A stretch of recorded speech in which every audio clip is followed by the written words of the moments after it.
कितने साल पहले यहाँ रहते थे और कितने साल पहले यहाँ? 20 सालों से वो इमामत करते हैं वहाँ पे। शादी से पहले ही मैंने उसको लगा दिया था मस्जिद में। तो वो मस्जिद है अल-फलाह कॉलेज की, वो मस्जिद है कॉलेज की तरफ से ही वो इमाम है वहाँ पे। अच्छा।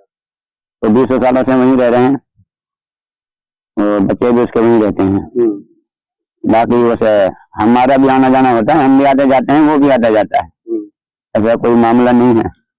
बाकी उसने जो है फतेहपुर में एक जगह ली थी, उसमें मकान बनाए थे 4 कमरे, वो कमरों को किरायों पे उस दिन से किरायों पे चलते थे वो। उसमें से एक कमरा इस डॉक्टर ने भी ले लिया था, पता नहीं कब लिया, ये तो हमें पता नहीं, साल पहले लिया, महीने पहले लिया, कब लिया। उसके बाद में अब हमें पता नहीं उसमें किराएदार क्या कर रहा है। हमारे और कमरे भी किराए पे ही बड़ी चलते हैं, हम वहाँ देखने के लिए तो जाते नहीं है उसमें किराएदार कब सो रहा है कब जग रहा है। महीने नहीं जाते, 2 महीने नहीं जाते, तो किराया लेने के लिए जाते हैं और कोई वास्ता नहीं पड़ता हमारा। उस कमरे से जो बता रहे हैं कि उसमें से कट्टा निकला है, तो ये लोगों की बात है, सब जो मीडिया जो है वो बता रही है कि उसमें RDX निकला है, कुछ लोग बता रहे हैं कि उसमें कोई और दूसरा केमिकल है, और कुछ लोग कह रहे हैं कि उसमें खाद वगैरह है, बीज वगैरह है। अब देखो ये तो पुष्टि करने के बाद में पता पड़ेगा उसमें क्या निकला है, उसकी जो जांच होगी क्या है क्या नहीं है, ये मामला है। तो आपके भाई से आपकी कभी बात हुई हो तो लास्ट टाइम कब बात हुई हो? मेरे भाई से बात हुई थी क्या, मैं अभी एक रोज दिल्ली गया था, तो मैं उधर से ही घर पे होकर के आया था। शाम में मगरिब के बाद में सुबह में खाना खा के तब आया था मिल करके। डायरेक्टर वहाँ पे हमारे सारे बच्चे थे और मेरा भाई भी था, हमारी भाभी भी थी। उसके बाद में मैं आया वहाँ से 8-9 बजे। मामले से ये 6 तारीख में गया था मैं, ये 6 तारीख का मामला है। 6 तारीख को मैं आया हूँ वहाँ से। तो मकान उन्होंने कब बनाया था वहाँ पर?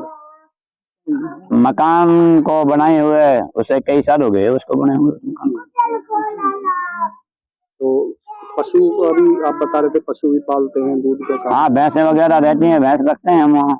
हमारा भाई है जो उसके पास भैंस रहती है, जो भैंस जो दूध दे देती हैं। जो अल-फलाह के जो डॉक्टर हैं, काफी डॉक्टरों के पास हमारा दूध भी जाता है, जैसे कि चाय वगैरह या दूध पीने के लिए जो दूध लेके जाते हैं, तो काफी डॉक्टर वहां से लेकर के जाते हैं दूध।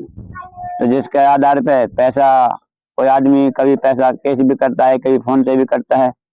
और रहा मामला डॉक्टरों का, जितने डॉक्टर हैं कॉलेज के या स्टूडेंट हैं जो पढ़ने वाले हैं, क्योंकि मस्जिद जो है वो कॉलेज की तरफ से है, इसलिए हमारा भाई जो है वो कॉलेज की तरफ से ही इमाम है, कॉलेज का इमाम है। अब वहाँ जो नमाज पढ़ने जाते हैं, सामने उसके पार्क भी बनाया हुआ है कॉलेज वालों ने, और काफी सारे वहाँ लेटरिन बाथरूम भी बनाए हुए हैं। तो तफरीह के लिए वहाँ पे कोई डॉक्टर या स्टूडेंट कुछ वक्त के लिए बैठ भी जाते हैं, 2-4 10-5 मिनट के लिए। इसलिए अब जिस आदमी को 20 साल रहते हुए हो गए तो कॉलेज के स्टाफ से सबसे जान पहचान होगी, सारे डॉक्टरों से ही वास्ता पड़ता भी है, क्योंकि खासतौर से इमाम का वास्ता रहता है मुक्तदियों से, और मुक्तदी वहाँ कॉलेज वाले तो हैं। मुक्तदी जो है जो कॉलेज के अंदर रहते हैं, चाहे वो स्टूडेंट है, चाहे वो डॉक्टर है, चाहे वो से कोई आदमी है, वो गनमैन है, जो भी नमाज पढ़ते होगा उसका वो इमाम है।